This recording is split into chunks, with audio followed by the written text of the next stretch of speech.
it's a good time to say welcome to the ladies and gentlemen that are listening on YouTube and Twitch. Thanks for tuning in. This is the Chris and Mike Show. Everybody, listen to me. I'm gonna tell you how it's supposed to be. And there you go. That was Nemesis back in the day. That's Free Man. It's all about the rock and roll. So with us today, again, welcome to the show. We have Justin Willoughby, and Welcome, Justin's Justin. going to give us Hey. a little FYI about who he is, what he's all about, and then we're going to dive deep in this amazing, stimulating, engaging conversation that all the world wants to see and hear. All Go the ahead, world. Justin. All the world. That is 21 countries, man. 21 countries. that's like almost all the world. Well, Right? man. So the Chris and Mike show. Yeah. Got to watch a couple of your episodes, guys, and you guys some good things going, bro. Good stuff. Thank you. Good Thank stuff. you very much. A lot of organic conversation. Well, thanks for having me on as a guest. I'm Justin. I'm a success coach with Energized Health and also with 600 Pounds Down. So I do multi-platform. You want to call it work? So I'm a health guy. When I say success coach, that means a health guy, right? So I lead people through a program that helps them shed fat, gain health, gain hydration to their cells and outside their cells, and also just transforms their life, mind, body, and spirit. Now, I have a passion for that because of my story, and I'm Right. sure we're gonna get into that and everything. But, man, guys, I dropped like 600 pounds in my life. 600 pounds. That's insane. That Yeah. is crazy. That's why you're here, because I want to hear the story. Absolutely. So I've been there, done that, right? So Yep. so I birthed a passion out of that. And when you live through something, as you guys are aware, as you've gone through your own challenges in your own life, you live through something, you overcome it, and now Right. you're passionate and you're excited about it. And then you say, I see others who are trapped in this same snare, and I want to Right. help them out of it. So that's what I do today. I just help people out of their trap, out of their food addiction, and out of things that they're struggling with their health. Nice.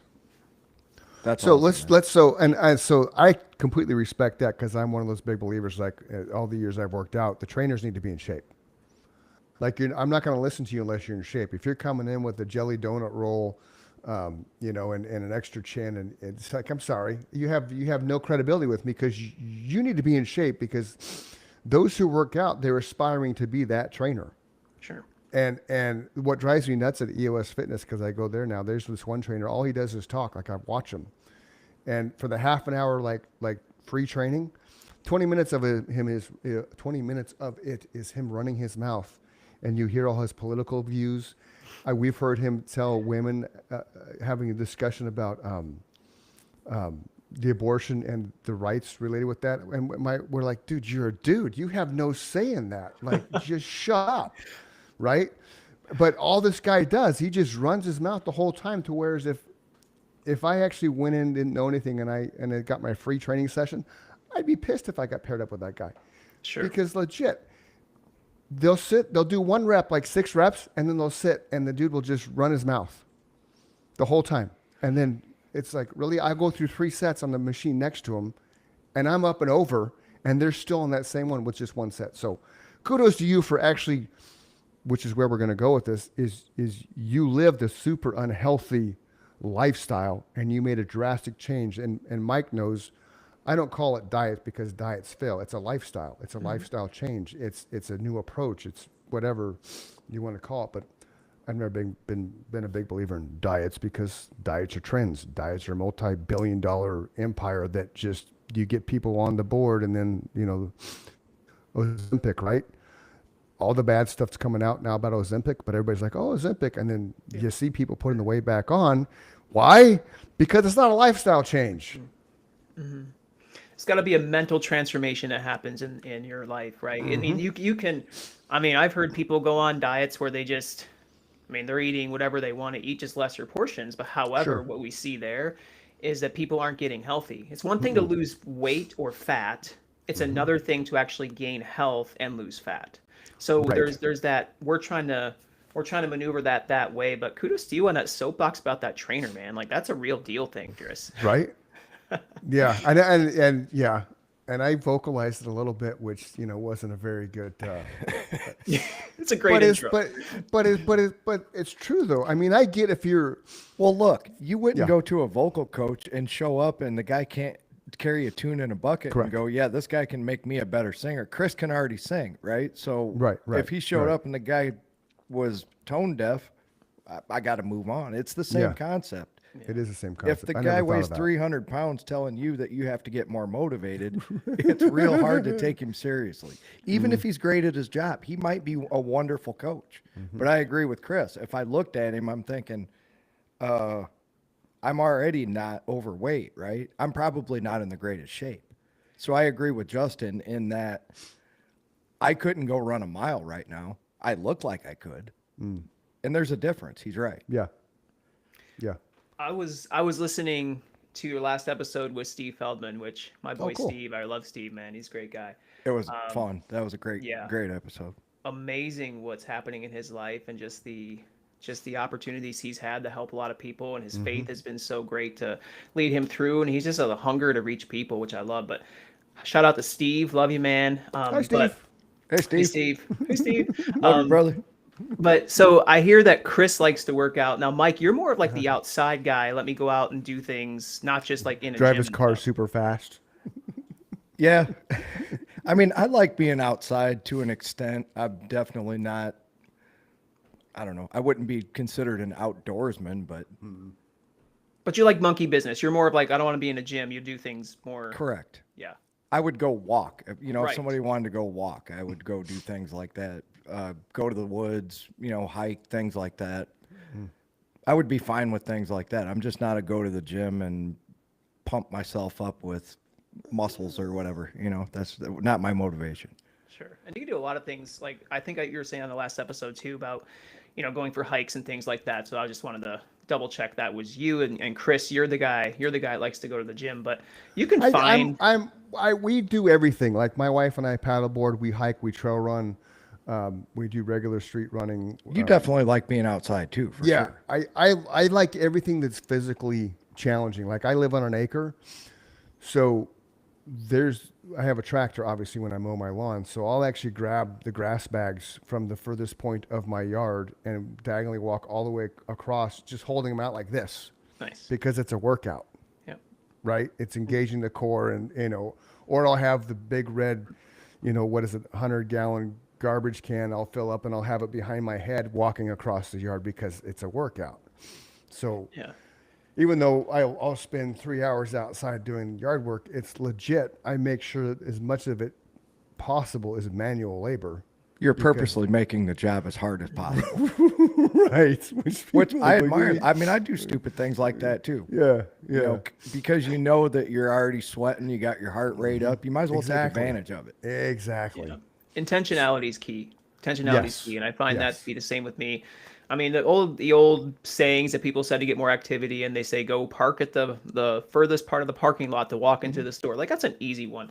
But even the other day, I was going to an appointment, and I just remember my old self when I was so large, which we'll get Okay. into here momentarily. But Yeah, I remember yeah. being the guy that I would just avoid stairs. I would avoid every long distance thing I could in the world, and that actually motivates me to make sure that I don't do that anymore. Because I'm like, Now, there's I can something I actually take do, stairs. Justin. If there's Yeah. stairs or an escalator, I'm always going to take the stairs. Yeah.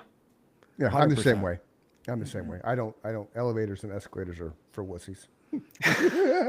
Shout out to the wussies out there. Don't take that literally. Yeah.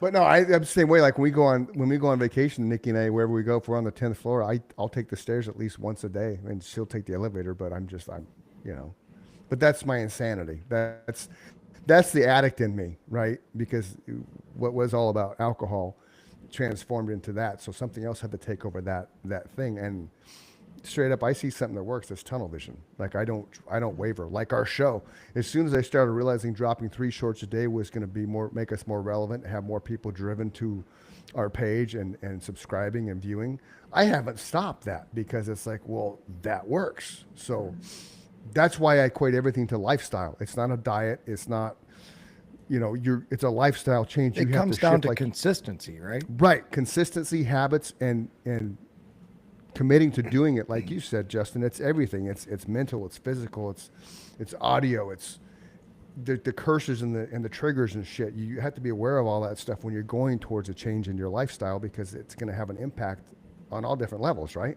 Right. 100%, man. Yeah. Yeah, you live and learn that as you go. You and it's a muscle that's developed. I feel like it's harder to develop that muscle than it is to develop like a bench press, or it's harder to develop a, this is the real deal. You have to actually grow the commitment and discipline muscle for it to work. And it just gets better, and it grows the more and more you actually say no to things, and the more and more you actually strategically place those things that might require a little more effort, like taking the stairs, or like you were saying, grab something and carry it for a distance. That develops a discipline needed, and it just kind of escalates from there. Right. Absolutely. And you feel better. You feel better when you sweat, for an hour a day. It's just, at least I do anyway. Well, and I think the key to that, following up, is it sucks every time, right? Nobody really enjoys that 100%. The enjoyment is the result that you get out of it. You have to learn that sometimes the reward is delayed, right? You get a delayed reward. In that, if you do it consistently, in a month you're going to look better, in 3 months you're going to look better, and more importantly, you're going to feel better. Yeah. Right. Yeah, that's perfect. That's perfect. Longevity's the game here. Longevity's the game with everything. Yeah. So let's dive into your life, Justin. You weren't born 600 pounds. So what happened, man? Can you imagine if I was? Right? Poor mom. Oh You would be famous. You would be, yeah. Oh, guys, yeah. My family was amazing. They loved me growing up. I had mom, dad, and I had a brother, and they were very loving people. But one thing that we weren't wise on food selections. We grew up on government assistance. Okay. We grew up poor and poverty. My mom had a job. My dad retired early because of some back issues. So there was not a lot of income coming into my house. And I see a lot of in America right now, those who might be in a poverty level or receiving assistance from the government. There's a lack of desire to care for yourself, a lack of desire to take care of what healthy foods are into your body. So I grew up like that guy. We had hot dogs at every meal almost, and ramen noodles and white bread and all the margarine. You give me, you give me some poison right now. So it felt like back then I loved it, but today I look back and like, holy cow, I'm still here. Yeah. But that's the type of home I grew up in. We didn't encourage activity very much. I had friends and I played football with here and there, but honestly, it wasn't enough activity to really burn calories and prevent the weight gain that was happening in my life. So I grew up a big kid. My brother was somewhat a bigger guy, not too bad. My mom's side of the family is more obese. My dad's side of the family was pretty thin. Just a little dad bod going on there. So that was my setting. But I had an attraction to food beyond a healthy level, beyond a healthy limit. And so I remember just thinking about when I went to bed, what am I going to eat tomorrow? I thought about our once a month treat because we were on assistance. We didn't buy a lot of food out because it was just too expensive for us. And so my mom on payday would say, all right, we have, XYZ, so let's go have something fun. So I remember just thinking a month, hey, what are we going to have? Maybe McDonald's, maybe Burger King, maybe Pizza Hut, something like that would really tickle my taste buds. And I just remember thinking about that stuff, gorging myself when we had the opportunity because I craved it. And then those foods, of course, the foods that we consume, if you think about it, they are created to tickle the taste bud. Yeah. They're created to tickle the taste bud. So they hold us in captivity in some way, saying, this is so good, I want more. It's like a brainwash thing. It's a dopamine hit in the brain. And we're like, I need more of that. You guys probably can relate to that. You guys have a food that y'all remember that you did that with? Even more so, we've had some health folks on, and I don't remember if it was Nate Palmer, the physical fitness guy, or if it's Peter Ho, the health wellness coach, but I think it was Nate. But he talked about McDonald's hamburgers and how they're designed to be consumed in 2 bites. Yes. And because they're designed to be consumed in 2 bites, you eat them faster. So as you eat it faster, then you're still hungry because it hasn't had a chance to actually do anything to your stomach, which is why then you go back to the counter and get a Big Mac or whatever the case may be. And the fact there's no nutritional value. Right. It's completely unnutritional. I saw something, I don't know if it's you or not. somebody had a McDonald's bag that was 20 years old, and inside it was a hamburger and fries. Saw So there's that. you did right. That was a Yeah. trip, right? There was Yeah. no condiments on the burger or cheese. It was just 2 buns and the patty and the fries. The fries still kind of looked intact. They were darker brown, like they were a little over fried. And the burger itself was the thickness of, like, for those of you that aren't can't see us, like a thickness of a quarter, right? It shrunk a little bit, but it was still intact. The bun was still intact. 20 years later, that's just, and it was still wrapped up in the stuff. That to me was just absolutely disgusting. Like, are you kidding me? So I don't know if it was real or not, because it's so hard to tell nowadays what's real and what's not real. Well, But- one thing that we've talked about with those same two people is the difference in the amount of ingredients that were in. Yes. There's a classic example. You can Google it right now. Look at the ingredients in a McDonald's French fry from 1970 Okay. and the ingredients today. There was like 4 ingredients in 1970. Might have been 3. It might have been just salt, potatoes, and whatever. Oh no, there was the beef stock cube in there. Tallow. Thank you. Yeah. Now there's like 10 ingredients in those same French fries, and they don't taste good anymore. Like that same craving that we had when we were kids, I don't have that for a McDonald's French fry anymore. I've tried them several times in the last year. It doesn't do it for me anymore, and that's why there's chemicals in there that we're not supposed to be consuming. Sure. Right. They removed the tallow in 1990, replaced it with vegetable oil with beef flavoring. But it's not telling me what. Oh, it's a video. I'm not watching the Fry Facts video. It's telling me what the ingredients were. I typed in ingredients in McDonald's French fries in 1970, but it didn't want to show me. But they changed. That's the thing. Yeah, They- correct. We made Okay, things so cheaper. okay, here's one. Not to interrupt you. Here's one that says in 75 they had 3 ingredients. That's what I thought. Which was potatoes, beef tallow, and salt. Now it's 19 ingredients. But I can't 19. find what. Right, but I can't find what the 19 ingredients are. It doesn't matter. That's the point. Now I know, it's insane. It's insane. Oh, let's see. You probably can't even pronounce them. It's telling Here's all 19 ingredients. Okay, so, oh my God, behind the fry they call it. They're gonna drop. Okay, potatoes, shocking. Salt, yay. Oh my, I can say that. Canola Canola oil. Corn oil, because let's have 2 oils. Soybean oil, let's have 3. Oh, 4. Hydrogenated soybean oil.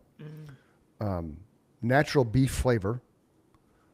Hydrolyzed wheat, HYDROLYZED. Is that hydrolyzed wheat? Yes. Hydrolyzed milk, dextrose, sodium acid phosphates.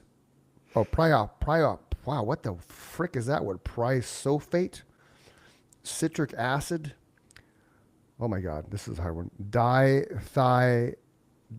Dithiopaloxasaxine. It's an anti-foaming agent. Because God forbid the fries foam. So This one why does just that has- stuff need to be in a French fry? I don't know. I'm only on 14. TBHQ, which is tertiary butyl hydrocholine, whatever the hell. Mono and diglycerides. Leavening, which is a sodium bicarbonate. Disodium dihydrogen pyrophosphate. Wow. BHA, which is butylated hydroxysol. And then your 19th ingredient is annatto. I wonder if it's a color Wow. thing. Yeah, that's a lot. Why does that have to be in a French fry? I don't know. And wow. Well, those oils are, think about it. All those oils, they are inflammatory, especially if they're heated Sure. temperatures. They're inflammatory, which then creates inflammation in the body, which leads to heart disease, cancers, and other types of diseases that people are dying prematurely from. So Right. we need to be more wise. And I kind of like, not to get political, but RFK coming into the game and trying to change some things. That needs to happen. Yeah. Whatever side you flow Yeah. on, whatever, I just think there needed to be a change. The fact they're And- taking the dyes out, if that really Yeah. happens, that's a huge first step. I Yeah. agree with you. Yeah, huge. That needs to be something revisited. But anyway, I grew up with that. So I don't think I was in the beef tallow days though. I How gave old are myself- you? So we can I'm put that in- 38. I'm 38. 38. Okay. Yeah. And when did you start your transformation journey? I was 16.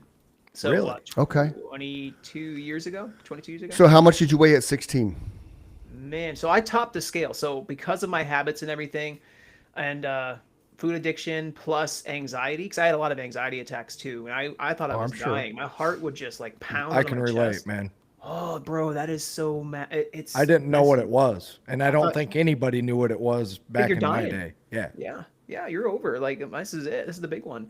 But found out it was anxiety disorder. It put me on some medications, which didn't really do anything. It's kind of a band-aid over the wound type thing, and I had to cope with it other ways. But because of food addiction and because of anxiety and depression, I ballooned up in weight at 16. So I would call age 14 and 16 would be the 2 years I started really putting on a large amount of weight.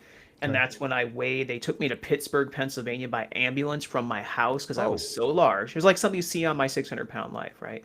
Okay, yeah, and And I've watched that. That's what originally yeah, intrigued me about you was, oh, this is yeah, going to be a good conversation. Okay, yeah. so you weighed 600 pounds I between weighed 14 more and than that. 16? I was when they Oh, weighed me in, I was 799. So oh I my, was one donut oh away. gosh, Yeah, yeah. I'm wow, laughing at it. Look at me. Yeah, yeah, guys. I'm I can't. wow. yeah, Yeah, to look at you can't even imagine. So yeah. if you're just listening to this, go tune into either YouTube or Spotify, get the Yeah. video because you would not believe that this guy could be that.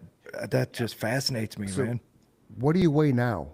I weighed in this morning at 211.6. How tall are you? Yeah, I'm good. 5'8", maybe a little bit over that. Okay, Okay. okay, Yeah. So they would still categorize me as obese. Okay. So that's something that I look at. But here's a problem with the body mass index.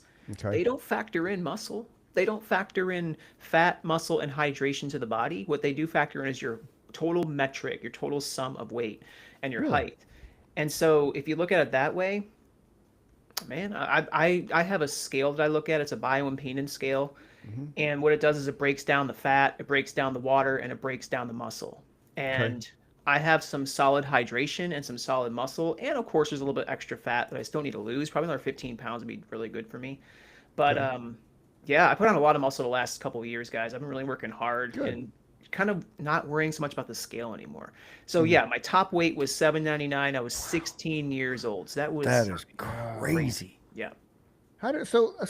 This fascinates me because it just does.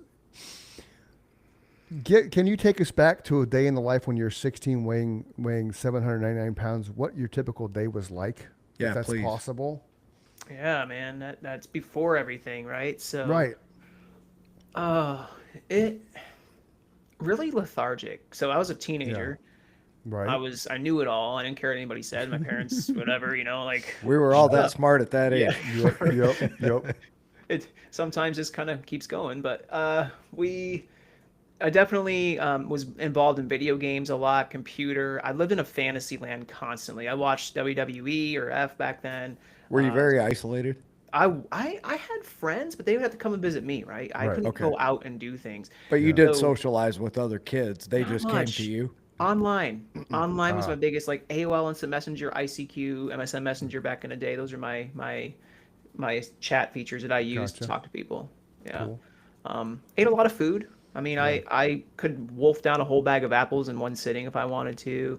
Wow. How many how many apples were in the bag? 12? What do you think? Like 9 or 10, maybe 12. Yeah, there's Okay. usually 10 Yeah. or 12 apples in a bag. Yeah. Okay. So let's kind of back up a little bit. What I'm wanting to kind of understand is like a day. So it's what time do you wake up? 6 o'clock in the morning? Yeah, so I would sleep in. No, I'm Okay. a teenager. I didn't have any motivation to get up anyway. Okay. So unless it was to eat.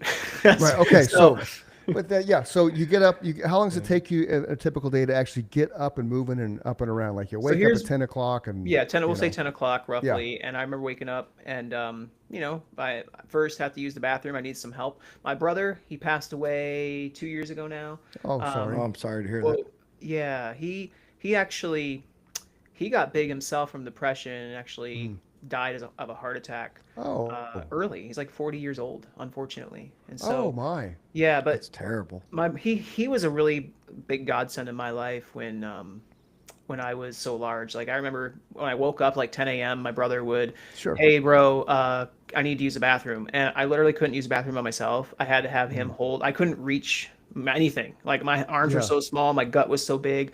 I had to Yeah. have somebody hold like a urinal over me so I could use the bathroom, and then I had to use the if I had to take number two, right, a bowel movement of any sort.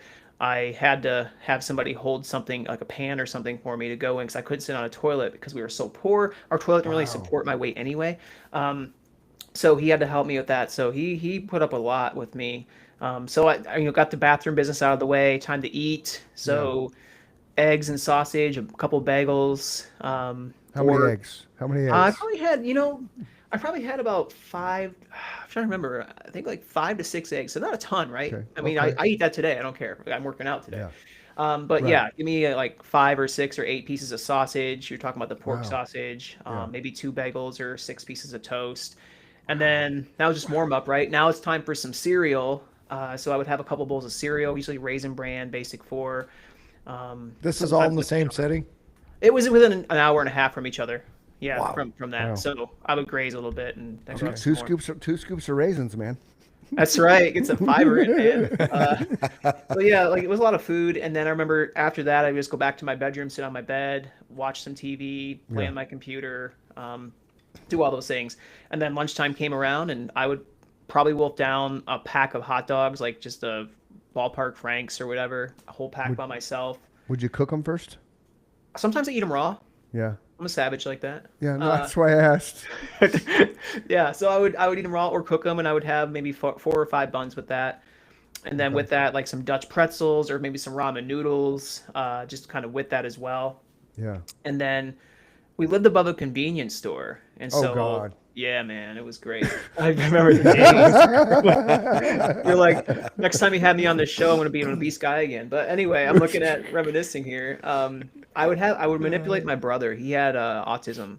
Okay. And so he was easy to manipulate. And so I Mm. used manipulation to steal money in my mom's purse and go Oh. down to the store and purchase me some Snickers or Milky Ways, cappuccinos or pizza or whatever. Right. And you think mom would think, where'd all my money go? But I don't know. Maybe she was careless with that. Yeah. So I took a lot of money out of the, and or I would beg for stuff at the same time. So I would eat whatever, a couple of Milky Ways or a couple of Snickers or something like that with a Yeah. cappuccino, large cappuccino.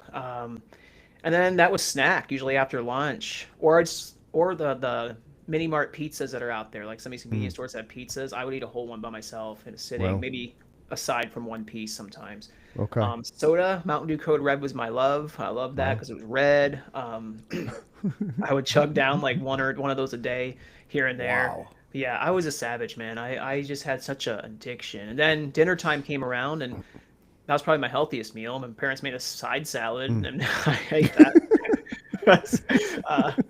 And then we'd have probably some sausage or hot dogs again, or hamburgers, and I would have two with the buns. And we always Wow. have ice cream and a lot of chips after with that, and a lot of ice cream after that. So if I were to go back and guess the calorie amount, I Yeah. was consuming about 5,000 to I was. 7,000 Yeah. calories a That day. was my next question. So Yeah. yeah, 5 to 6,000 easy Yeah, with But no just like exercise. but just like any Without exercise. addict, your body required it at that Mm-hmm. time. You couldn't have just stopped doing that cold turkey. I probably could have toned it down, but here's the thing: I was addicted, and I loved the Yeah. flavor of food, and it was just unhealthy. It was. I worshipped food. It consumed Mm. me instead of me consuming it, and that's where I was at. Yeah. The weird thing when my wife and I, when we had Nate and Peter Ho on, we stopped. We stopped the bad starches, so the breads, the tortillas. We already eat pretty healthy as it is, but I learned from that show with those guys about the gluten, how the starches can cause inflammation and stuff, like the 19 ingredients in French fries, how many of those are inflammation causes, right? So we stopped all that. Well, the interesting thing, like I said earlier, when I find something that works, I'm just tunnel vision. But when you'd ask the question about the cravings and stuff, nothing really came to mind. And then I thought about, well, wait a minute, because I was so used to I would make a homemade burrito every day. So it would be chickens and rice, or ground beef and rice with vegetables and stuff like that. Because to me, that was a healthy alternative to the junk food, because I'm not a big junk food guy, right? But I'd also have a tortilla for breakfast, because I would make a breakfast burrito. Sometimes I throw it in a bowl, that type of thing. So when we stopped all that, about a month or so into it, then it's kind of that thing. It's like I haven't eaten Filbertos in years, right? But you drove by a Filbertos, and all of a sudden your brain is like, ooh, Gotta have it. tortillas Yeah. and tacos Yeah. and cheese. You know what I mean? And but just it had- was so unhealthy. I just had tacos again last night. Right. So it's such an unhealthy thing to pursue. But that was the closest I could come to something that triggered a craving, because we stepped away from all the starches and the breads and the tortillas and the chips and You know what though? When I was eating those tacos last night, I literally Yeah. thought to myself, I know why Mexicans are some of the happiest people on earth, because their food is so delicious. It's like It is. How can you not be happy when you eat that every day? Like when that's Right. your culture. Yep. yeah. And so that was the thing. That was the one thing that came to mind as far as the craving. And then, as we've all talked about, everything's in moderation. So it's not bad to have tacos, once a week or every other week, because you're Right. not. It's not a consistent thing. So everything in moderation can be at some level. It's when it okay. becomes a habit, Yeah. then an addiction, then we have a problem. Well, you can Yeah. make them healthier too. That's the thing. Like Sure. I can have Oh, tacos yeah. every day if I wanted to. I can eat Oh, yeah, corn healthy, tortillas absolutely. and lean meats and a little bit of Yeah, dash and sour if you cream, go all to that a stuff. true Mexican restaurant, they try and push the corn tortillas on you because Yeah. that's the way that they've eaten them for Yeah. thousands of years. Yeah. Oh yeah. Flour is not healthy. No. No, white flour you want to avoid. I mean, even I remember the days where when I was still mobile. I went with my friends, and when Subway was around, when I was up in PA, we we ended up getting. I'd go to Subway and I'd buy 2 cold cut subs. I would have the Yeah. whole thing, like 2 foot right there, Yeah, with yeah. 2 bags of chips and some soda, and then Yeah. wake up in the middle of the night because I would stay the night at his house. I was still really large, and so I don't know how I got out and everything, but.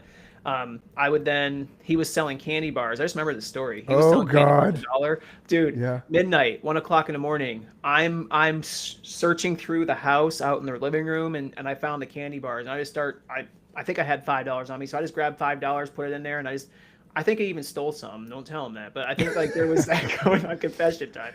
That's how addicted I was, though, guys. It was crazy. Those were those white candy, right? The wrapper was The white white. ones, yeah, Yeah, the Nigerian. real I don't thin. know what it's called. Yeah, Like baseball or something. I remember selling them for it was a baseball. fundraiser. Yeah. Yeah. I know exactly what you're talking about. But Every now and then I 5 still of see them, them in stores. Crunch Yeah. bar. They had a crunch. They Yep. had a peanut butter nougat Yep. one, whatever. I just one of each, please, and gorge them right there. Oh, And man, that's I a was whole sick. nother level of addiction, Justin. Yeah. Is, and I've been there. I'll admit it too. When you've stolen, when you're at your worst, and you just have to have something. When you've stolen to get it, that's a whole nother psychological level of. Yeah. I am the biggest piece of shit on the planet right now. I feel the your shame pain part. there. It is. It's horrible. I was But still- that is the power of the draw of It is. what your brain. I gotta have it, right? I need that Yeah. dopamine hit because that's all it is at the end of It the day. kicks you, man. It kicks you. I remember even stealing lunches out of the refrigerators at work. Like I would work a part-time job as I was still really large, but I was trying to get a job and do those things. And I remember like stealing food out of the refrigerator. It was somebody's lunch, and then they would come over later and say, "Have you seen my food?" Absolutely not. Like that's how bad it was. Don't know what you're talking about. It's pat in the belly. No, I haven't seen it at all. Right. What food? Wipe my face off because I saw Yeah. some sauce on it. Yeah. That's crazy. Yeah, it was bad. So you're 16 years old. You're obesely overweight, 799 pounds. You go to, you mentioned earlier, your ambulance to a hospital. Yeah, so it was an insurance thing. I was so Okay. large, and I haven't been to a doctor in over a year or so, and Okay. they were really on my mom and dad's tail, saying we got to get you got to get him checked out. He hasn't been checked Yeah. out. He hasn't had a physical in a long time, Yeah. and so they were threatening legal actions. I don't know how the Really? whole thing played out. I don't know if Wow. exactly the insurance company was doing this or the doctor. I don't know exactly everything. Huh. But I know interesting. there was some type of concern happening, and there was Saying some that your trouble parents brewing. were neglecting you. They probably thought that. I think my parents just didn't know how to parent me at that time. I think they were just like, "This is my baby. What do I do? Let's enable Yeah. him." But that's what the insurance companies or the doctor were insinuating at the time. I Right? do. It's something along those lines. I would assume it's some kind of abuse or and things like that. Like just Okay. they're neglecting this individual, and that's my assumption at least. Anyway, it was some kind of could have been legal issues. So we ended up having to go to the doctor. Well, I haven't been a doctor in about 2 years ish, a year and a half. I think it was about a year and a half. Let's keep it safe with that. It's been a little bit, but Okay. I couldn't go because I couldn't even fit in a car. I don't even remember I couldn't even walk that far. I'd probably walk about 5 to 10 steps and have to get out of breath and sit down. So I remember they had to grab me a wheelchair that was an extra large wheelchair, huge wheelchair I barely fit in. They wheeled me up to a car about 30 feet away from my back door, because that's where our driveway was, and then had to put me in a full-size Oldsmobile Intrigue. They put me in the back. My dad pushed me in. I laid down the back seat, and I didn't fit, and so he had to push the seats up as much as possible and push my leg in and slam the door very quickly, or my foot would have fell out. So it was a very uncomfortable 5 mile ride to the doctor's office. Got the wheelchair, went into the doctor's office. He saw me and he looks at me and said, and his face, he didn't even say anything. He just went, and they actually closed the practice down and had me be the last appointment. So I came after hours. So I was so insecure, didn't want anybody Yeah. to see me. So he said, "All right, come in at this time. We have a half a day." I think it was 12:30. And so after lunch or whatever, they close down. I go in on the last appointment, and then his face was like Yeah. just shocked. He didn't even say a word, just shocked face. Looked me up and down, said we got to get him checked out. Checked my heart, checked for fluid around the ankles, things like that, and said, "All right, we need to get him to a hospital." And so the next day, an ambulance came to my house from Pittsburgh, or I don't know if they were from Pittsburgh, but that's where they took me. And because I was in a small town, I was about 4 hours away from Bradford, Pennsylvania, and from Pittsburgh, it's about a 4 hour drive. So an ambulance came to my house to take me to Pittsburgh Children's Hospital, and that's when they weighed me in from there when they got me to Pittsburgh, and I was almost 800 pounds. Wow. Insane. That's wow. So from like, how long did it take you to actually get to 7? I mean, you don't know because you weren't waiting until you were Right. 16. But when you were 14, you were obviously still heavy. But was it a gradual weight increase over those 16 years, or was it something that all of a sudden when you're 12, it's like game on, and within those 4 years you pack on the weight? So I remember it. I was always a bigger kid, but then growing up, about ninth grade, I went on Okay. the Atkins diet, and I just Okay. started eating meat and cheese. My parents were doing the same thing, and I actually Okay. dropped a good amount of weight. I was probably, I don't know what I weighed, but I was definitely down in weight. Not Okay. skinny by any means, but definitely healthier. Okay. And ninth grade that year, that was mid-year, because went off the Atkins diet and we started eating whatever I wanted again from there. And Okay. then I think I was 15. I was in ninth grade, maybe 15. Yeah, around 15, almost, I would say. And then, or was it 14? I don't remember the age, but it was in ninth grade, and I was on that Okay. diet. So I remember cooking class, and the cooking teacher was like, "Oh, you don't eat anything else but meat?" And I said, "Nope, just meat, carnivore, if you will." And then, Yeah. anyway, long story short, about a year and a half ish, a year and a quarter, I ballooned a huge amount of weight. I don't even know how much weight I put on, but I was thinner, and all of a sudden, I remember when I was 16, it was in the summer of 2003. I was weighed in August 2003. I was weighed in at 799. So Yeah. that that was probably a year and a half that I Wow. ballooned up a good amount. It was just a lot of gorging and sitting and not moving. Anxiety took a big toll Yeah. on me. That's such a Yeah. short amount of time, It now, was. man. And what do you think the body, how that's going to respond? That's a big stressor, right? All of a Yeah. sudden, that's Let like, me- yeah. it's Not to crazy. interrupt you, but let me ask you this real quick because I'll probably forget it. Were you in pain, like from inflammation from being that big? I had hip issues. My hips were bothering me, my legs. I couldn't stand very long. So sitting was the most, I alleviated my pain pretty well by sitting. I couldn't lay down, couldn't breathe. So I had to sit against the wall. I remember sitting against the wall at night, sleeping, and on my You bed. I was on never my laid bed. down to sleep? I couldn't. I could Wow. wedge myself up, so I was kind of sitting maybe like that at the most. But I would sit against the wall. Well, I sat against the wall so much against my bed. I had my bed, and I sit against the wall on my bed. The drywall actually caved in and made a hole because I was leaning against it so many nights in a row. That is Yeah, crazy. it was bad, dude. man. It was, but I didn't realize how bad I'd become. That's the problem. I was No, because it blind. happened so quickly. Yeah. That's part of the problem. Is I'm glad he asked that question because that time span is just mind blowing to go from you remember in junior high being a reasonable size Yep. to now I'm a sophomore and I'm 799. Yeah. That's nuts. I wish I remember the actual weight I was. I was probably high 200, maybe almost 300. So I was still a big kid, like I said, but Yeah, you yeah. puff You on. still packed on 400, Yes. 500 pounds Yes, in like about a year and a half. 14 months. Yeah. And there was no trigger for that, right? It's just you just started. You did the Atkins diet, you stopped, and then you just went back to your old habit. Yes, I fell in love with food again in an Yeah. unhealthy way, and that's what just Yeah. it just clung to that. Yeah. It's like, oh, that dark mistress showed back up. Yeah. So It's now amazing. when you, because we've talked about some of the cravings and stuff. So like, could you sit down and eat like an entire 8-inch round 3-layer cake with no Oh problem? yeah, I remember. uh, Man, it's so funny to talk about your past experiences, especially if you feel like part of me feels shameful about it, but then I remember how much of an example this is, and it can be fun. It's a I have fun with huge, it. it's, Yeah, dude, it's a huge, yeah, I'm the same way. Like it has more value coming from someone like you who've been there, done that, Yes. and has completely turned your life around yeah, than somebody who, maybe they like I could train people because at my worst when I was drinking I was 240 pounds. So now and I'm 6 feet. So 240 at 6 feet I was out of shape. I was unhealthy. Now I'm about 177 to 100. Between 75 and 180. Fluctuates. But I've been there, done that. So I have validity. I have credibility. If someone asks me, hey, how did you do that? I tell them, right? yeah, And so you have so much power with your story. And people need to hear it because America is one of the most obese countries in the world.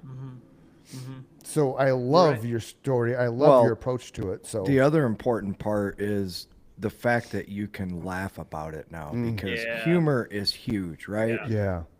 yeah, I'll out us, and I do it all the time. Before we hit record here, Justin was kind enough to call Chris and I gentlemen, and he just figured out why that was not the proper term because we have such a dark sense of humor from where we've both been. We were both in very dark places in Yep. different situations, right? If you can't let go of that and use it as a positive step forward, you're always going to live in that place in the past, right? Sure. We can't talk about that. Well, now you're stuck there. Yeah. That's something you put in a safe in the back of your mind, and you have to deal with it eventually. So I appreciate the fact that you use humor. Yeah. Oh, Mary Hart does good like medicine. That's an old scripture Mm-hmm. reference that I would go to, right? So you gotta laugh, and I think you can't live in shame because that's your old you. I mean, you Correct. can Right. you can live in victory though. You don't have to be a Yeah. victim, right? So yeah, I could probably slam down. I mean, I think I remember a birthday cake, a sheet cake. It was a good size. I don't remember the actual one of those sheet cakes. a sheet. Yeah, the sheet Yeah. cake that would probably I don't know feed maybe about 12 people or so, Yeah. right? For a Yeah. decent size. I mean, I'm talking Yeah. like a decent size piece. Sure. I probably slammed about 3/4 of that down because everybody else had a piece too, right? So I Like where remember most going- people's mothers would say, there better be leftovers of That's that cake. right. Ain't no leftovers, this guy. I just Right. would go from piece to piece though. I would literally have 3 pieces and then a bowl of ice cream with that. And then I would couple of minutes, maybe about 10, 20 minutes later, nobody's watching. My parents might Right. be watching TV. I'm gonna go back, get 2 more slices.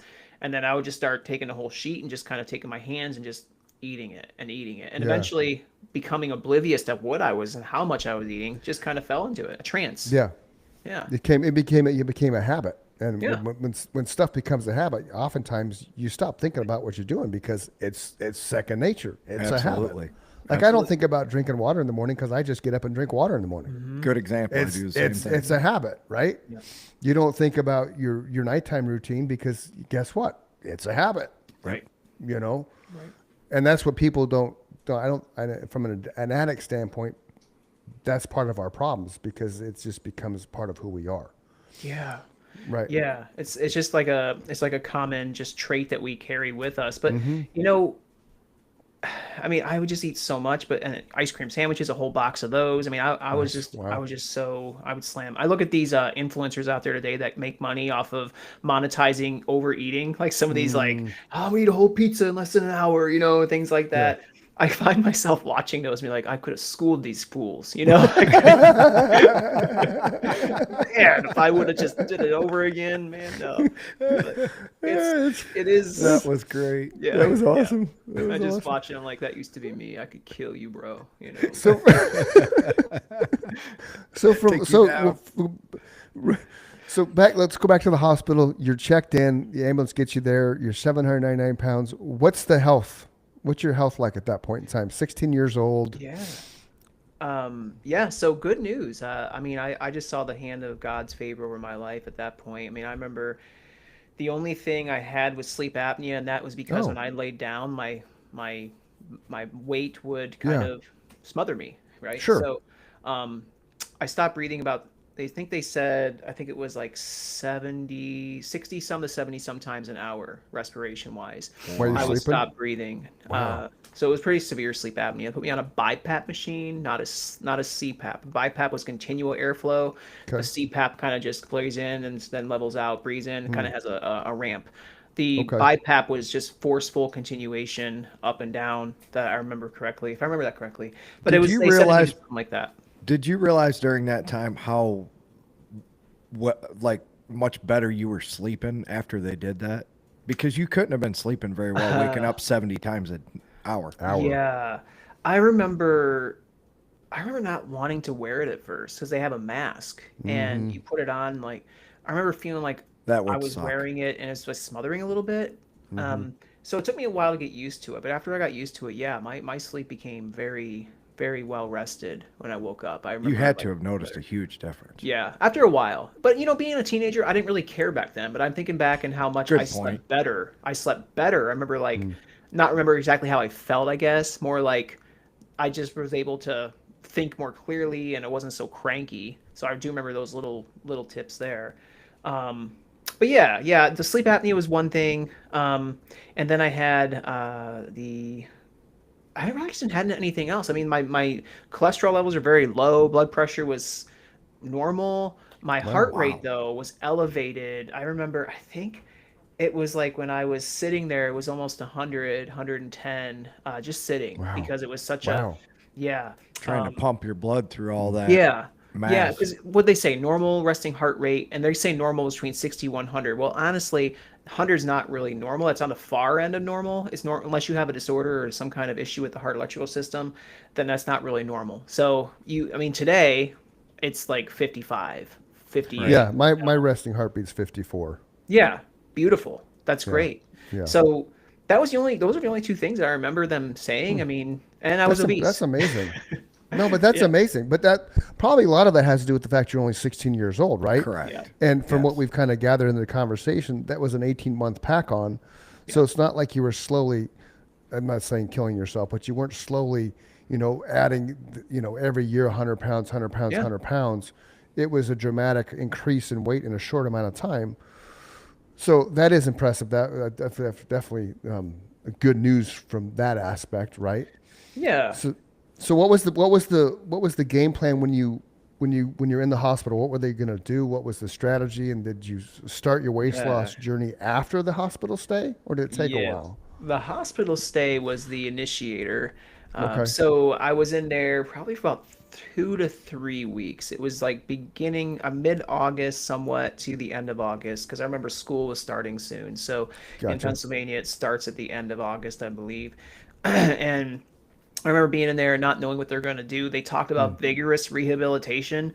That sounded painful. I was like, I don't really want to do vigorous rehabilitation, but they talked about maybe putting me into a hospital somewhere that helped me lose weight quicker. mm, But they didn't have any beds available for me. So what they did is first off, they started walking me a little bit. I couldn't walk very far, but I remember the first time they had me up and walking, they kind of helped me roll out of bed. I had a one of those things that hangs down from the ceiling to pull myself a little bit, yep. like a bar. Yeah. Got my legs over, started cramping up so bad it was miserable. But when I eventually got those cramps started subsiding, I had these two really beautiful nurses walk in and say, "Hey, we're gonna take you for a walk," and that was motivation Yeah. city for a teenager. Sure. Especially as I'm a like, 16-year-old. Damn straight. that's right. Like bro's gonna walk today, right? So, so they one grabbed me from one side, one grabbed from the other side, and ended up walking me probably about 10, maybe 10 to 12 feet. And then I cramped up so bad I had to go back and sit back down. So They had to Wow. get. that They was had to my. massage you. Bummer. They didn't do it though. They Damn didn't it! do it. They just said sit there and just kind of like rub it out. I'm like, okay, but Isn't it your job to rub it out, right. nurse? Yeah, you're the professional. Yeah, please. I can't even reach my feet. Please. I don't. No. Am I doing this right? Right. Yeah. But just taking the first steps like that are painful. But here's the good news. Yeah. They had me up and moving, and I remember standing even for like 2 minutes was a record for me at that point. My back would start aching, but the perseverance aspect of it, because all of a sudden, it's like life starts to make more sense to you, and like you kind of, I guess, reality was this: if I didn't do something, I was going to die. That, I mean, You and I But- were but in the from- same but from- position. Right, but from a health standpoint, you really wouldn't have died because your heart rate was elevated, but part of that was because the obesity. He would have if he was packing on 200 pounds every I guess 18 that's true. months. Okay, I mean, that's and, true. and think That's about a the good point. pressure on the heart too. Your heart's designed to Right. hold up. You hit but- the nail on the head, Chris. He Yeah. was 16 years old. By 26, Yeah. he was dead. Yeah. Oh yeah, okay, I could see that. So my Who is it? my Yeah. journey was I was basically killing myself with what I was eating and my habits, Mm-hmm. and I did have a opportunity to like think about life a little deeper because I'm like, what am I doing here? As a 16-year-old, I'm trying to ponder this, and do I want to live like this the rest of my life? Do I really want to be Mm. this guy that just eats food and trying to put it in a 16-year-old head? Yeah. I didn't want to be like that. I wanted to date girls one day. I wanted Right. to play football. I wanted to I want to be around to watch what happens next in WWF or E, right? Yeah, yeah. I want to do all that stuff. Like Pinocchio, I want to be a real boy. I want to be a real boy. I need the fairy godmother. Well, that's when I did have a relationship with Jesus. It started at that point, and that's what really changed my outlook on myself. Now, at a teenage years, I didn't know what that meant really. I mean, I would still be the guy that said, "All right, I believe in Jesus," and look at porn, or I'm believing Jesus, Right. but I'm gonna go swear and do my thing. I don't care what anybody says. Like, still very selfish in my heart, but I did have a faith that really captured my heart and really captured who I was, and that changed me. And so, because here's the thing, the biggest change for me at that point was this. I went from not loving myself and hating myself what I become, because image is everything as a teenager. And if you're called fat or looked at, because I was called a bunch of names in school because I was Kids so are brutal, man. large. They're terrible. And that was what went with me as I was living life and being large. And I kind of claimed that over my life. And eventually it just came to a point where I'm like, you know what? I don't like who I am. I don't like what people have called me. I don't want to be the fat guy anymore. I need help. And that's when I said, God, help me. Jesus, help me in this process. And I started finding more value in my life at that point, as much as I could understand it. I'm like, my life means something more than just eating food. My life means something more than just existing. And so, God, do what you want to do with it. And that was my simple prayer that motivated me to look at my experience a little differently. And then suddenly from there, I'm like, I'm going to give this thing what I have to get healthier again. And I didn't know I was going to live or die, to be honest, because at that age and that weight, I just felt like life was over. Because how do you get out? It's like if you guys ever had, if you ever would take something like maybe hold 100 pounds of something and just put it on your lap and try to get up, and just feel how difficult that is, and just Right. think about that tension all the time. And Yeah. it's like a prison. It's like you're shackled. You just can't move very well. I have That's a a- that's- friend right now, Justin, who had the lap band surgery. He was well over 400 pounds, and he just weighed in last Monday. I think he said he was 251, and the pride in his face, and to look at him and how much better he moves and how happier he is, it really brought tears to my eyes. I was like, congratulations, man, Yeah. because he's trying and he's doing the work, and Yeah. it That's is. amazing. It's outstanding.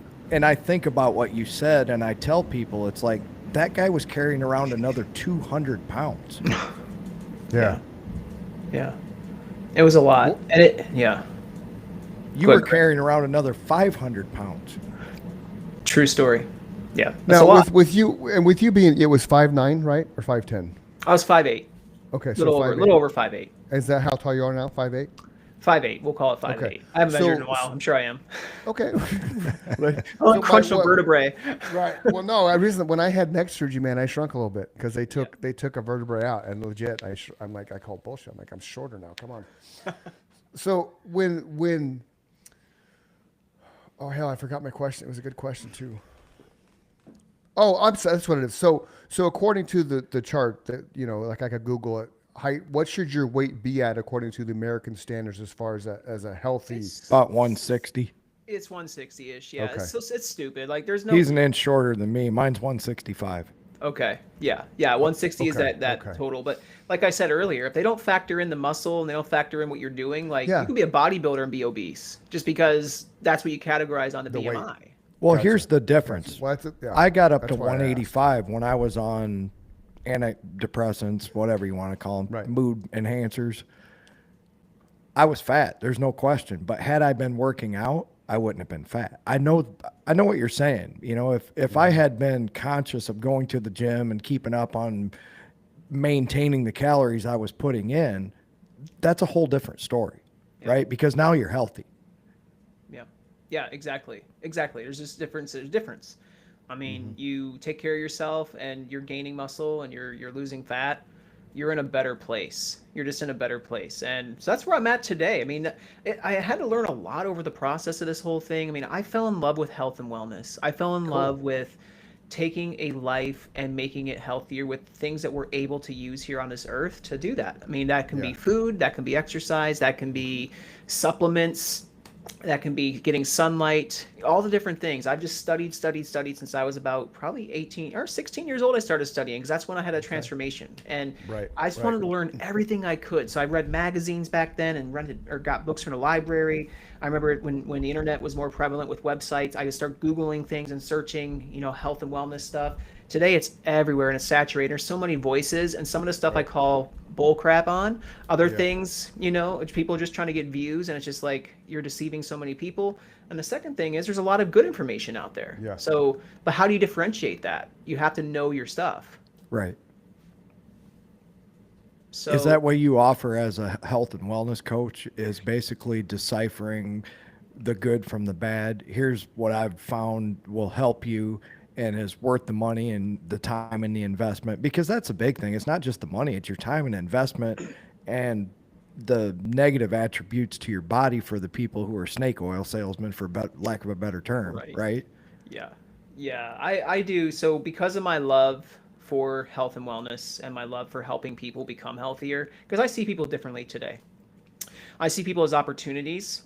When they're sick or unhealthy, I see their health. I can see the beyond the sickness, beyond the obesity, and I can see them shining. I can see them happier. And so that just makes me feel so very much inspired to go help people. So I work for a company right now called Energized Health. That's a cellular health company that's out there that does amazing things. And what we prioritize is this. We prioritize fat loss. We prioritize cellular health, so getting hydrated at a cellular level to really change your health in general and really improve and reverse conditions that people have. We've seen people get off medications. People started to, pain levels have gone way down, reversals of certain diseases. Like, it's crazy when it happens when you hydrate your cell. So And how do you then- hydrate? How do you hydrate yourself? Because I've never heard this before. I mean, are we Yeah. talking just water and electrolytes, or is it something? So that's a else starting completely? point, but it's a whole Energized Health is a whole protocol. So Okay. yes, water, electrolytes are a primary starting point, but then there's these other, what do you want to call them, sequences that we use to help people really stick that water there and continue to throw out toxins from the cells. It's very scientific, and it's sequenced in such a way to make it work and do well. So we share that with the program, but yeah, it starts with that. Okay. And when people do that, I've literally seen people get off all their medications. I've seen people who couldn't walk start walking again. Like, you think this is like we're sitting in this fairy tale, but honestly, it's not. People because they take their health seriously, they recover. It's amazing. So, and then we prioritize muscle gaining, which is so important. Muscle is a longevity organ. And so we really, really stress gaining muscle for your current situation, for quality of life, but also for quantity later on in life. So that's what I do today. I coach people, plus I author books, and I have a podcast called 600 Pounds Down, which Right. I go on there and share a lot of information, which y'all need to be on that sometime soon, by the way. Yeah. So you guys We would love to, man. Yeah, Who? absolutely. I think together we're what, 300 pounds, Mike and I. Yes. So like you're half of 600, that works. Yeah, we would love to, man. That sounds Yeah, awesome. Yeah. Yeah, that's so So good. I love what you're doing now, because that's fantastic. So you have the epiphany when you're 16. Something's got to change. So you start walking this new path. How long did it take you to get from 600 pounds to what you felt was a healthy weight? Because obviously your journey is still continuing. Right. But to where you could wake up in the morning and say, "Oh, I feel good." And the other thing, this is a weird little question, but I meant to ask it earlier, so I'm doing a little rabbit hole thing.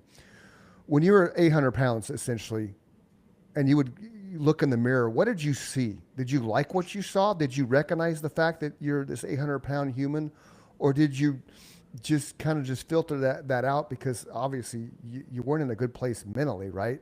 So It's a that great just question. always kind of intrigued me of what's your self-image what's your self-worth, what's your self-image when you look in the mirror and say, oh my God, I can't believe I got to this far. Or do you even see it? Does it even register? You know what I'm saying?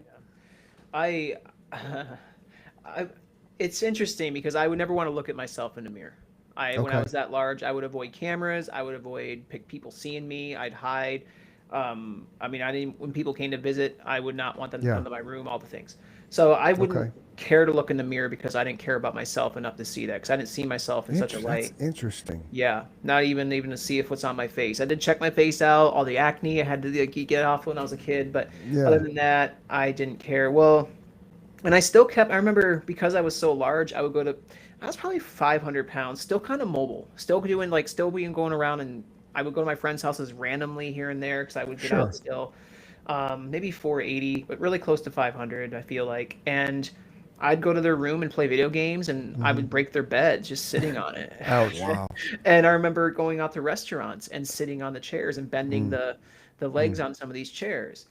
And so when I was losing, when I was on Yeah. my journey, Yeah. I still had it in my mind, even if I was like 300 pounds or less, I Yeah. still had it in my mind that if I sat on anything, I would probably break it. And it wasn't Oh. true, but it was like this in my head. And then finally Wow. I started seeing myself in the mirror. I'm like, I'm starting to see muscle definition. I'm starting to Nice. see life get better. My body's starting to change. And I started Yeah. actually not loving myself per se, but just Right. starting appreciating the differences and changes. So I started getting pictures of myself. I started doing all the Okay. things.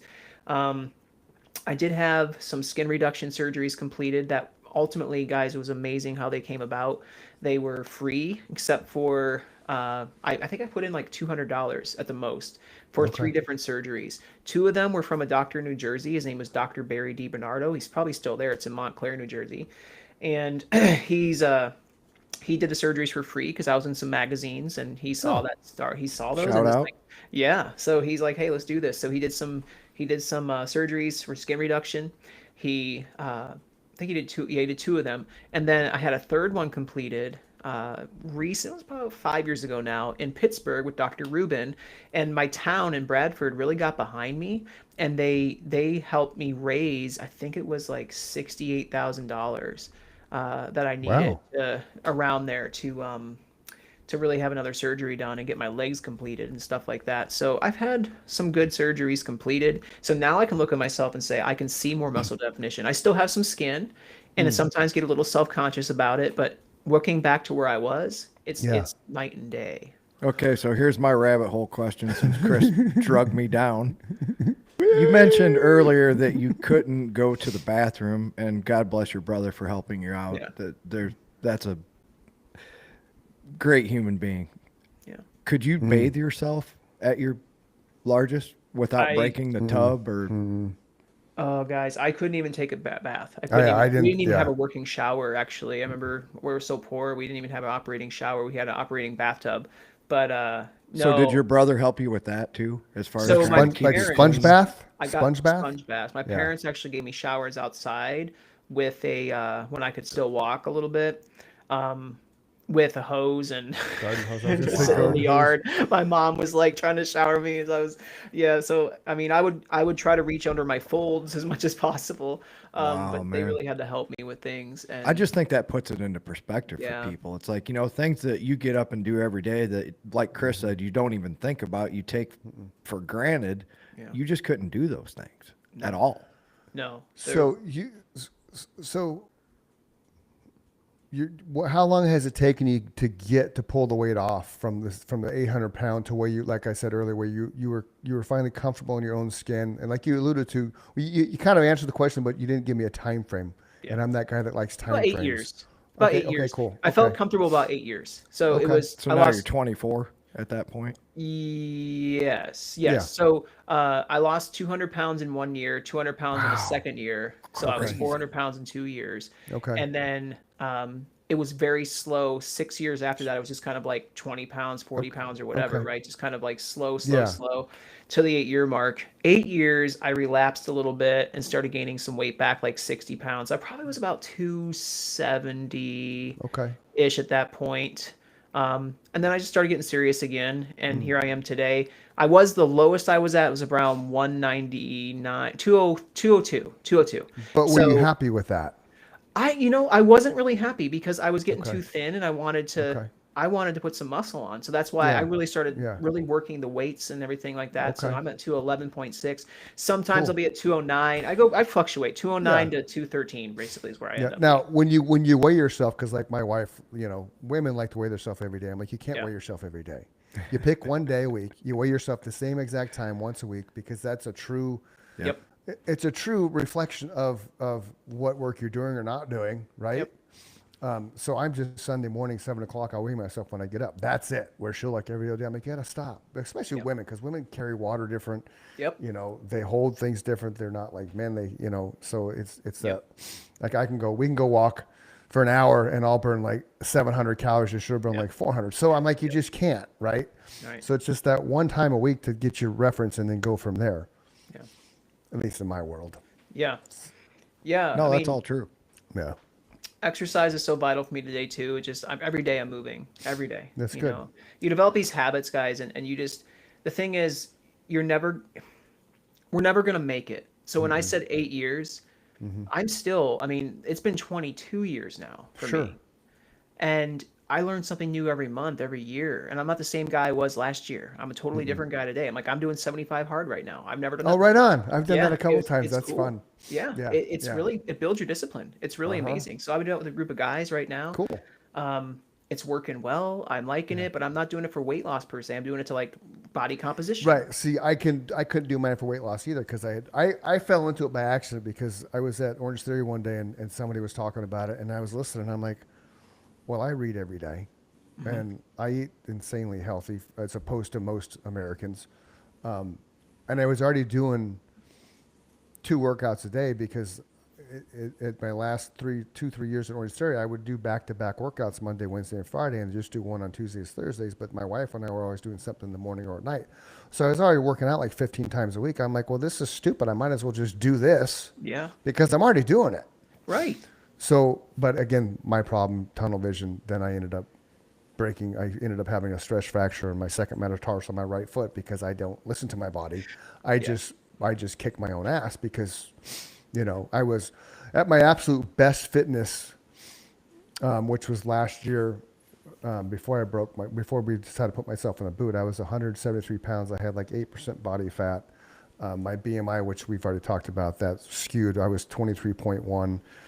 72% of my body was muscle. Then you had the water weight and the fat, but it literally, I did back-to-back miles in under 6 minutes Wow. as a 53-year-old Wow. who grew up with asthma that moved to Arizona because I was going to die with asthma so bad. So my journey was from 2015 and it's still going on, like you said, because when you're a big person, and I wasn't anywhere near you, I was, like I said, 240, but the shift, and it takes a while. Like, people don't get how long it takes. So that's why I asked that question, because 200 pounds a year, back-to-back years is phenomenal, but that was obviously weight that your body was just trying to get rid of to begin with. And because now you kind of struggle. So when I got released from my neck surgery and I started Isogenics and started Orange Theory, that was in October of 14. So by January of 15, I was down to 166 pounds, but there was no muscle, Yep. right? I was just a skinny, and my wife hated it because there was no definition. So it took 5-6 years consistently working out to build the muscle to get to where I had a solid foundation, and then you just build on top of that. So what you're doing is an accurate approach in my eyes anyway to Oh, yeah. living a healthier lifestyle, and now you're building the muscle. So we have to have you back on in a year just to see what Yeah, what your dude. growth is, Yeah. because I think you're going to be phenomenal in a year if you continue working out and adding muscle. Absolutely. So then your physique's going to be better. The more muscle you add, the healthier you feel, the more active you feel, the more energized you feel, the clearer your mind is.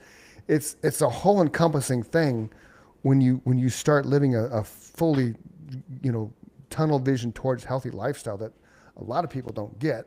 Absolutely. But Yeah. when you do it, it's the end result's fantastic.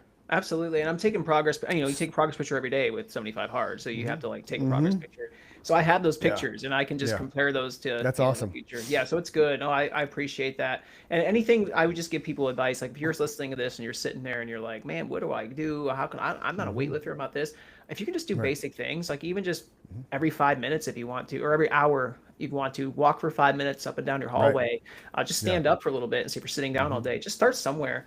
But if you're already used to working out, challenge yourself with something different. Do something different. Do Right. like you do, like carry stuff around your yard or go for a hike or anything that you can do to get something different. Your body adapts. So when you have muscle adaptation, you're not going to burn as many calories. You're not going to have a big thermogenic effect from weight loss because your body's used to what's happening. So Right. invest in more energy by doing some different things. So I would just say start somewhere. And you can make it your own thing. Have fun with it a couple times a week. Build up from there. Keep the end in mind where you want to Yeah. be, and then Yeah. work on it from there. Take some steps. like That's that. how I would Yeah. suggest starting today. I like that. Keep the end in mind. That's cool. Yeah, you I'm just that- can't take yeah. the whole thing in one thought, right? That's the No. key is when I started my recovery, I took it 10 seconds at a time. That's how addicted I was, right?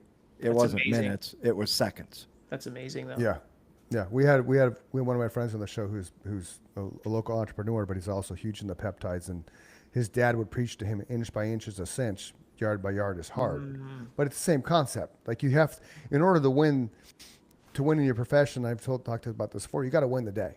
So you got to have a certain amount of hours that are productive for you to win the day. Then you got to have at least 4 to 7 days a week to win the week, and you got to have at least 16 out of 30 days a month to win the month, right? You got to have at least the majority of the year, so 8 months or 9 months out of the year to win the year, because everybody's going to lapse, right? Well, Nobody's just like you perfect, just nobody's laid it flawless. out. You lost all your weight, but it took you years to get to where Yes. you're at today, right? You didn't Yeah. wake up looking like you do today. That's not going to happen overnight. Justin No, didn't wake up exactly. looking like he does. I've Right. been fascinated for the whole time we've been sitting here that this guy was 800 pounds. Right? It's just, Right?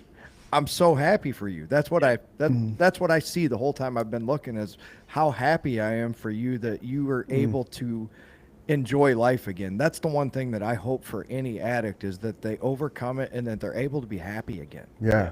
I love living life. I love waking up every morning because the one thing that I always tell people is being an addict is you think that you're doing something that's different and taboo and, oh, I'm getting away with this, but really it's Groundhog Day. It's the Yeah. same day every day.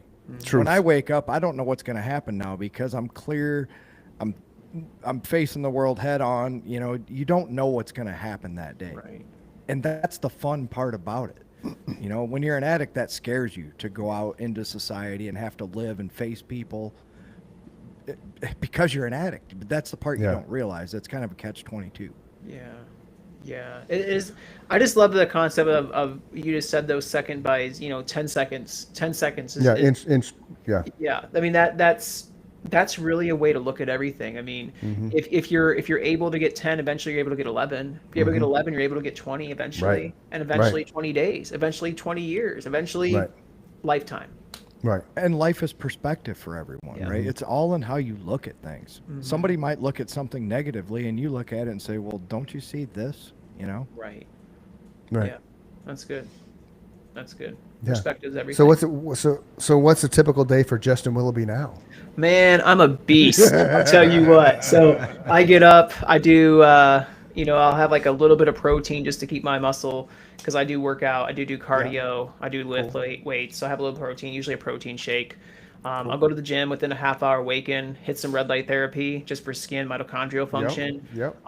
I'll hit the weights I'll warm up on a treadmill or something first for like 10 minutes, then go to the weights for about 45 minutes to an hour, usually hitting 2 muscle groups. So it could be back and chest, or it would be biceps and triceps, things like that. So I'll do that for a little bit, and then I'll go to the cardio for an hour. Unless I'm stressed for time, I usually do an hour cardio every day at the gym. And then I'll go home, I'll get a shower, I'll do my thing, and then I'll have my breakfast, which I have about a 500 calorie breakfast, and then it's filled with proteins. But high in protein, right? I was gonna say, Oh, but yeah. high in Oh, yeah. protein. Yeah, Because I mean, so that's the thing that people kind of misunderstand sometimes when Right. they're trying to get healthy. It's not so much about it's not so much about the low calorie diet, or lifestyle. It's Yeah. what calories you're it's- putting into Exactly. your body. right. right. If you- Exactly. If you took a donut, that's Yeah. 500 calories. Because yeah, Yeah. but it's shit. But if you take 500 calories of eggs and turkey sausage, it's good, Yeah. healthy protein. Yeah. Good point. Exactly. Justin. But Go what on I with your day, man. Yeah, no, it's good. I like your passion behind it. I'll go ahead and I'll have those, like, I'll have 2 or 3 whole eggs, and I'll have a half cup of egg whites with that, and that'll be my protein source. Sometimes I might have a Greek yogurt with that just for more protein. Depending if it's a large muscle group day and I worked them hard, I'll have more. I might even take, if I don't have that much, I might take some essential amino acids like perfect aminos or optimal aminos. Just to make sure I get enough protein adequately to heal the muscle and help it regrow. And then I do like fermented foods every day too, like sauerkraut. I'll do that with some cinnamon and a little bit of shot of olive oil, extra virgin, and then a little bit of honey, because all that is a really good gut microbiome health bomb, if you will. So I'll have that with a fruit with my eggs. And so we're at about a 500 calorie breakfast. I'll go for a little walk after breakfast for like 10 minutes just to balance blood sugar. And then Nice. usually outside in the sun, if it's shining, it's nice. Wintertime's a little harder, but I do it. And then I usually sit, I work, I'm a coach, and I'm on Zoom calls all day long most of the time, or doing projects on the side with them, or recording a podcast, whatever, right? And just a lot of time sitting. But I'll have a standing desk. I stand up. Sometimes I sit, but usually stand. I'll have weights or things in my room, in my office here, and I'll start doing some weights for like 30 seconds to a minute, whatever. I'll just take like break every hour and do something for 5 minutes, and then get back to work. And that's super important, boys and girls, because everybody leads such a sedentary lifestyle, especially when they work and they're behind a desk in front of a computer. I catch myself because I get in the zone. My wife says I have ADHD, but I'll do something. All of a sudden, can see 3 it. hours later, I'm still sitting at my desk. So He's only known you for an hour and he figured right, it out. right. So, but I'm that thing now where I'm when I go to my office, I do my phone and I set it for an alarm every hour on the hour. So then when it goes off, I'll just walk around the office, or I'll go outside. We have this weird dog run type thing in front of our office because it's a unique building. Yeah. But it's so true. You get up and walk around for 10 minutes. The difference of how you feel just for that 10 minutes is fantastic. Yeah, absolutely. So very mindful consideration there to think about. Even Well, if you're not healthy and you're trying to get started, walk an hour a day. Yeah. Just Yep. go Yeah. for a walk. It's that Just simple. start there and Yeah. and build off that. You don't Yeah, have you to go- started by moving 12 steps. Yeah, yeah, 10 to 12 yeah, steps. It Exactly. really wasn't- Look at yep. Justin. 12 Yep. steps. When I they get say 12 one step today. at a time, we're talking to the living example. Yeah. There you Standing go. up, sitting back down. Just He like one Yeah. step at a time, right One to what step. he weighs right now, which is Yeah. That's once right. again, I'm That's the so happy biggest, for you, man. Yeah, that was my old motto. One step. I believe in that. But then the rest of the day, like I'm eating. I'll have like a protein bar and maybe maybe like a yogurt. I do a lot of protein all day long. I'm probably gathering, because of my fitness level, because of what I'm doing, I'm probably getting about 0.7 grams of protein per pound of body weight right now. So Are it you equals about conscious of 160. making sure your protein bars don't have like Yes. things that break down into sugars? So yes, I am very careful with my protein, but I don't do artificial sweeteners. That's junk. It's gonna kill you. I see Just there. get away from that. Yep. Yeah, I don't just either. do things with like, even stevia is questionable, but I do stevia. It is a I'll do monk plant. fruit. Yeah, so it's a little better, but but yeah, See, I'll I do a honey protein bar like instead that. of sugar. Yeah, I sugar put honey in my I coffee. Honey's great. Yeah. Yeah, Yeah. honey's great. Yeah. Honey, I do sweeteners like monk fruit. I really enjoy monk fruit sweetener. But yeah, I'll probably eat about 5 meals a day. And a quick good. fact for the ladies and gentlemen out there, as Chris likes to call the boys and girls at home and around the world, do not put metal anything in your honey, or it destroys the properties, the antioxidant properties that you're trying No to get. shit. That's Yes. good. That's good. Chris Dunham, did you not know this? No, I stir my coffee with the metal spoon when Stop I put it. honey in there. Buy one of those wooden. Damn it. You're Well, I have destroying one. the antioxidant properties of your. Well, that explains so much. I just And learned heating this honey in the does last same year. thing. Yeah, Correct. you don't want to overheat honey either because that takes away the antioxidants and polyphenols. I that are don't in heat it. that. I just pour it in the coffee and then I stir Yeah. it. Well, So, sometimes okay. you have to heat it. Like I buy it by the gallon from the guy that I get Yeah. it from. Yeah. Sometimes you got to heat it up to get the stuff Yeah. back together. What do they That's call good. that? It's raw. Whatever. Yeah, it gets weird. Crystallized. Crystallized a good. So raw local honey, organic raw Yeah, local honey is always yep. the best. Local That's what honey I just buy. because of your area you live in. It's good for allergens, but honey's yeah, like a yeah. superfood. You can people We like got- you do we studies got on one that. at the corner. What was that? We got one at the corner that sells honey, and yesterday he was selling honey and watermelon. Oh, nice. That's a good combo. That's a Sweet. great Yeah, that's combination. amazing. Right. Oh. 800 pounds. Watermelon's really good for you, actually. Yeah. Watermelon's really good for you if you don't know that, boy. You know, listeners is. and viewers, check it out. Google watermelon. It's really good for you. Yeah. Absolutely. It's great. It is great for you. There's a lot of great foods. Food can be medicine for a lot of things. Mm-hmm. You know, if we just start cleaning it up now, get rid of the processed sugars, get rid of the junk, the white flours. That's a great starting point. Get rid of Which is the. what- I mean, yeah. that's all you got to do. Just start there. That's a really good Baby start. step, right? You're not going to go to 0 to 60 like some of us addicts do. And that's the biggest thing too. And then we can wrap this thing up. The whole thing of why I don't like diets, right? Because they're fads and they're quick results now. Ozempic wasn't designed for weight loss. It was designed for diabetes. It was a byproduct, right? Well, I always So- like to say everybody reverts back to the mean, right? You're right, right. So you get instant results because you're shortcutting it. You've told yourself, I'm going to try this for a while. Everybody does the same thing. I'm going to give Yeah. this a shot. However Right. you say it, it's not, this is the way I'm going to live my life. Exactly. To your point, in that it has to be a lifestyle change. Yeah. Yeah. You have to say in your mind, from this day forward, I'm not going to do this anymore, and Right. I am going to do this. Yeah. And it's There's hard. no quick fix. There's no It quick is fix. hard. And it's hard. Not everybody can be somebody like me that stops drinking one day and that's it, and stops I did drinking the one same day. thing. and I that's it. chose not to do Right. certain drugs for the rest Right. of my life. It's- I've yeah. never done them since. That's amazing. Right. So, baby step it, have support. Reach out to Justin. He will coach you. He will help you on your weight loss, healthy lifestyle journey, won't you? Yeah.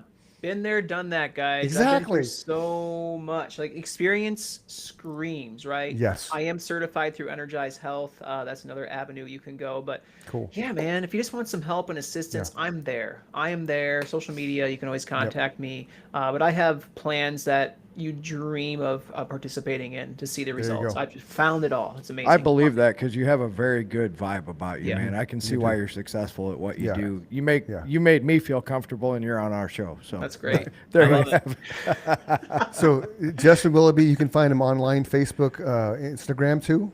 Yep, Facebook, Instagram, TikTok. I'm on all that. Okay. YouTube, 600 Pounds Down. Okay. Podcast, 600 Pounds Down podcast.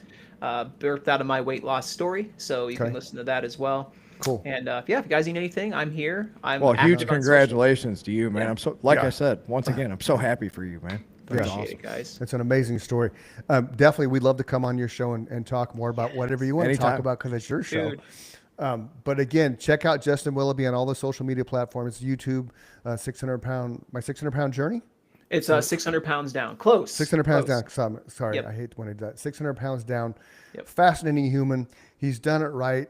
And again, we can't champion him enough because he's been there, done that. You want to learn how to do things from somebody that's been there and done that because they can relate to every aspect of your struggle and they can help you along your journey to change your life. So That's part of the reason we do this. So thank you Yes. for coming on and telling your Yeah. story because I think people will get a lot out of, you know, if they're in the same position as you, like Chris said, you are the guy to say you can do it because you're looking at somebody who's been there. yeah. That's Absolutely. huge. Yeah, and I've watched those shows. I've watched the 600 pound life. So has my wife. So I get it. Me man. too. I mean, that's why some of my questions came from because it's one of those things that's like now we're talking to somebody that's actually lived that life. Yeah. You know, and on TV you don't know what's really real or not, or what's written up and scripted because you got to have the drama. So thank you so much for being vulnerable and sharing your story with us. That was fantastic. Yeah. Love that. I loved your transparency, your honesty, and your triggers, what made you turn, what made you shift. That's an inspiring story. You're a superhuman because of that. So no bullshit. We'd love to come on your show. We'd love to have you come back in a year, just look about your journey again. Because I think in a year you kind of, a little mean- Arnold Schwarzenegger going on, A little Hulk Hogan going on. God bless his soul. man. God, yeah. Somebody's Yeah, got to take over for the Hulk. That's right. what a terrible run of deaths, man. We've I had this know. month, this year, right? It's crazy.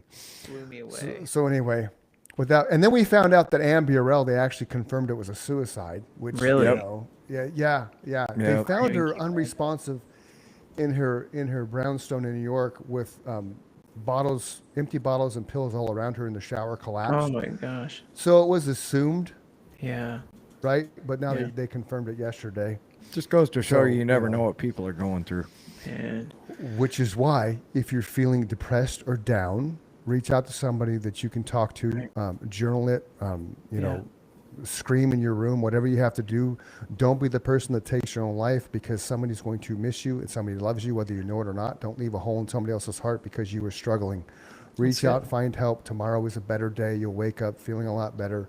So just find some peace today, chill out, relax, be here tomorrow, because somebody will miss you, because somebody does love you, even though you may not realize it or not. love it. Mike Michaels, Chris Dunham, Justin Willoughby, the man behind Hey. the transformation of losing 600 pounds. So find him on all the social medias. Justin, we totally want to have you back on. Thank you so Yeah, much thanks for sharing again, your man. journey. Thank you guys. Fantastic story. My Yeah. pleasure. Thank you so much for having me today. Y'all have a great one. Absolutely. Absolutely. We're going to put your links and stuff on our page too. So Perfect. until next time, everybody, see ya. Peace.